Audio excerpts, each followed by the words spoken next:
খুমটাইয়ের বিধায়ক মৃণাল শইকিয়া রাজনৈতিক ব্যক্তিত্ব হিসেবে সুপরিচিত, সেই সঙ্গে তিনি প্রকৃতিপ্রেমীও। তারই আমন্ত্রণে রবিবার তার বাড়িতে এসে স্কুলের খুদে পড়ুয়ারা প্রকৃতির পাঠ দিলেন বিখ্যাত অরণ্য মানব যাদব পায়েং। গাছগাছালি সবুজের মধ্যে প্রকৃতির পাঠ নিয়ে দারুণ খুশি ছোটরা। স্কুল পড়ুয়াদের এদিন প্রকৃতির পাঠ দিলেন অরণ্য মানব যাদব পায়েং। পায়েংয়ের শিক্ষায় দারুণ উদ্বুদ্ধ এবং আনন্দিত ছোটরা। অরণ্য মানব যাদব পায়েং ডাঙৰীয়াই আমাক এই বিষয়ে অৱগত কৰালে।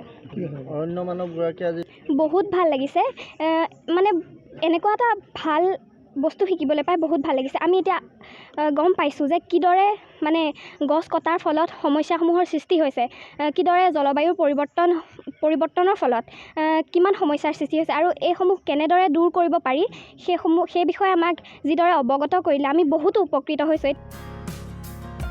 যাদব পায়েং বলেন যে উন্নয়নের জন্য অন্যান্য দেশ এরকম করে না। অন্যান্য দেশের 4 lane, 6 lane, 9 lane, metro rail ইত্যাদির উপর দিয়ে তৈরি করে, মাটি উপড়ে গাছপালা কেটে এসব করে না। এ নিয়ে তীব্র ক্ষোভ প্রকাশ করেন অরণ্য মানব যাদব পায়েং।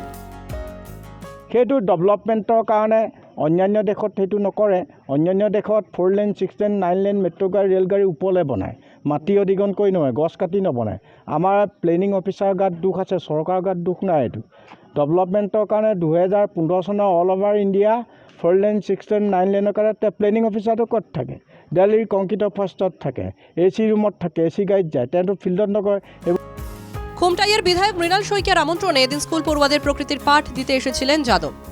তিনি বলেন, মৃণাল শইকীয়া ডাঙৰীয়াই বিধায়কে আমন্ত্ৰণ কৰাৰ কাৰণে ছাত্ৰ ছাত্ৰীৰ কথোপকথন আছে বুলি কোৱাৰ কাৰণে মই আহিছোঁ।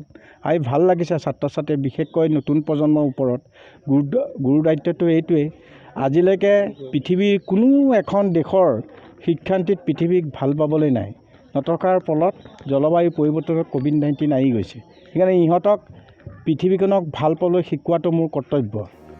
এখান থেকে প্রকৃতির পাঠ নেবার পর এই খুদে পড়ুয়া যে নতুন দৃষ্টিতে পৃথিবীকে দেখতে শুরু করবে সেটা নিশ্চিত। ভবিষ্যতের পৃথিবীর জন্য এই পড়ুয়ারা এক গুরুত্বপূর্ণ ভূমিকা পালন করবে বলেই আশা করা যায়। Bureau report, NKTV Bangla.